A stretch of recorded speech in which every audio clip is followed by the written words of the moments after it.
Go ahead. One of the unique things about this car are its wraparound bumpers.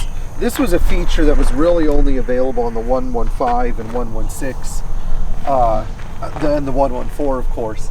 And these bumpers go all the way around the perimeter of the car's wheel area, to the point that, you know, they more or less make the car, and especially because this is a 70, it has the clean look with no overriders. One of the other really neat things about this car is you can see visually from the rear that it's a coupe. Mercedes cut the roof down on this. While they still maintained its square profile, they slightly raked out the back windshield, and they gave us this very nice wide C-pillar. Now, when I was a child and I saw these cars, I thought that they were some of the most beautiful and fascinating Mercedes ever built. I remember my dad had a 73 250C that he was dismantling, unfortunately, and every time I saw that car, I felt very sad to see it in such a sorry state. And to think about it now, I probably, if I were older, I probably would have figured out a way to save that car and repair it. You know, but that underscores another thing about these cars, is that they were just greatly underappreciated. Another really nice thing about this car, it's wide doors. Now the 250C, especially because of all the chrome around here, I mean, just take a second to focus on this beautiful stainless trim. This is a look that you're never going to get out of a Mercedes again. And it is actually, in my opinion, more aesthetically pleasing than the W111 or the W123, just because all of it is so angular. It doesn't have any unnecessary curves, it doesn't have any unnecessary surfaces, it's just completely purposeful. The extension of the flat line into the fender, along with the European headlights, which I think complement this early car very well. And you know, that's another point about these things. Even though they have this $1 million look, it's such a shame that they are undervalued. Sometimes I consider whether or not, if Mercedes had put a 3.5 liter or 4.5 liter V8 in them, what they'd be worth today, because the underpinnings are pretty much the same as an R107, and you could take one of these things and put a 3.5 or a 4.5 liter V8 right on top of the subframe, and then you'd have an insanely fast car. And in fact, I wonder if Mercedes prototyped it. Maybe some of you can give us that information. I want to take a second to show you guys under the hood too.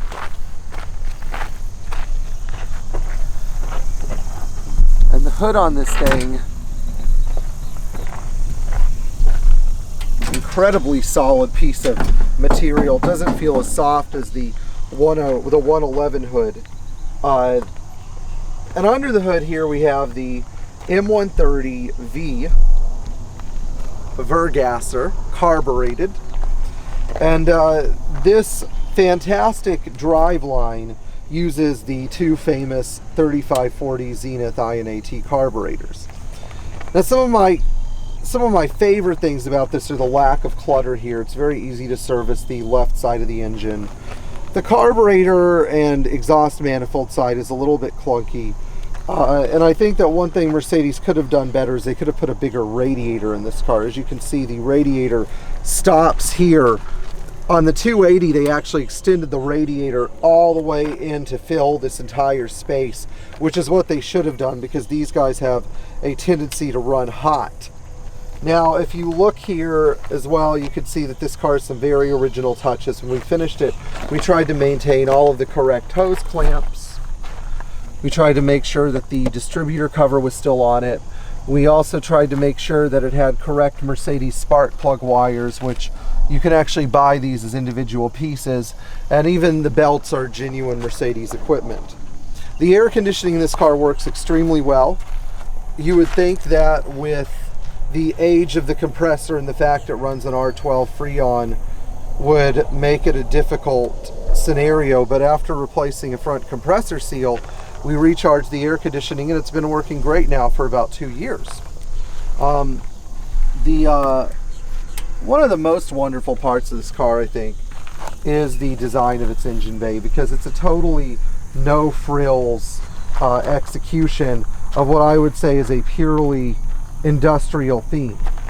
There's nothing in here that looks like it was generated out of necessity at the last minute. Everything was thoughtfully and intelligently designed. For example, they route the wiring harnesses to follow the structural support. They made a beautiful layout here for all the relays and the ignition equipment, and they also designed the car even with a hood pad to help keep noise out. The W114 Coupe shares its interior with the 114 sedan. One of the most beautiful things about this interior, I have to say, is the simple ergonomic layout of everything. If there was an interior that could be quintessentially Mercedes, this would be it. One of the really beautiful features also is the walnut on the dash. This was only available on the W114 series. The W115 did not get this sort of treatment until the 1975 300D arrived on the US market. It's rare to see an interior in such great condition, but this example truly has it. Of course, the interior is also laced with a couple of afterthoughts. Note the power window buttons in the center console. Also note the incredibly cramped, I would say maybe not cramped, but possibly difficult working conditions for somebody who might want to service the AC evaporator, which actually does sit between both front seats inside the center console. I remember riding in cars like this as a child and always being fascinated by the gauges and those 4 incredibly attractive heater levers that were right in the focal point for both the passenger and driver. While it might seem like a mystery to operate those guys, they're really not all that complicated. The bottom levers, when pushed outward, give heat to the passenger or driver, and the top levers control the vent positioning. All the way to the left is defrost, and all the way to the right is floor. And in the middle, you get your center vents. There's really not a lot to this interior, and I think that Mercedes was right in making the focal point the gauge cluster. The gauge cluster consists of a fuel gauge, an oil pressure gauge, and a water temperature gauge. And the water temperature gauge and oil pressure gauge actually rely on direct input from the engine. In other words, there are no true sensors. You're getting a raw oil pressure feed and a raw temperature feed straight to the gauges from the engine itself. This means that the driver can reliably gauge how well his vehicle is running. And I encourage anybody who has a Mercedes of this era to make sure that those gauges are in good working order, because they are actually the secret to preserving your car's mechanicals. The column shift transmission is unique in that it has an early shift knob, this being a trait for 1970 only. The hard shift knob was actually removed from Mercedes vehicles about mid-1970 because it was deemed a safety hazard. But this car, being produced in August of 1969, still has some of these lovely early features. Fully equipped with factory air conditioning and a very nice Becker Europa radio, this 250C actually has what I would call the Mercedes it factor. Its interior in some ways being more attractive than the W111 or W108 sedan. But also borrowing a lot of cues from it. This car is also optioned with the cream interior, the cream Mercedes-Benz Tex with blue carpeting, which I think really makes a great contrast on the inside.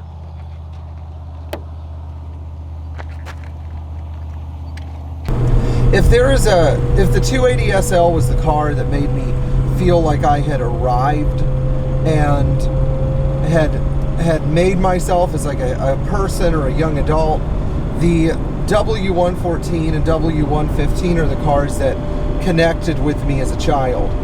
I felt such a strong connection to these cars when I was a young boy, because I'd look at them and something would just click for me, and it wasn't even really the connection that a person feels when a car drives well or runs well. I mean, when I was 4 or 5 years old, I had no idea how a compound carburetor worked or what transistorized ignition was. All I know was I would sit in the car and something would feel very, very right. And I would sit in another car, like my mom's Oldsmobile or like my dad's Saab, and I'd feel like things were a little weird. Or like in the case of the Oldsmobile or my mom's Volvo 245 diesel station wagon, like the cars just weren't completely thought out and well designed. And so now you sit in a car like this 250C and you drive it, and you notice that it has some things that make you want to keep getting back in the car over and over again. Like the noise of the exhaust. It's very smooth and very refined, yet it has this sportiness to it. Or the way the throttle responds. Even though this has an M130 engine like the 280SL does, this is a totally different car in the way that it drives, starts, and behaves.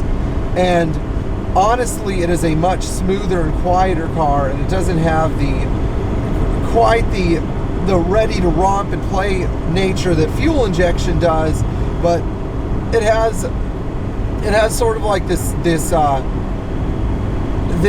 feeling of incredible smoothness that I really haven't been able to replicate in any fuel-injected Mercedes.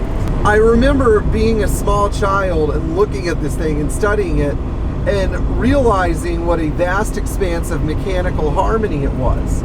I mean, everything in this car, even when the car's not running right, you know, which is unfortunately the case with most of these things today, you get this feeling with this car that like everything was designed to work perfectly. Like instead of having an array of buttons or a digital display, you just have 2 dials that control the air conditioning, really. And I mean, what more do you need? You know, you have controls for every vent. You don't have any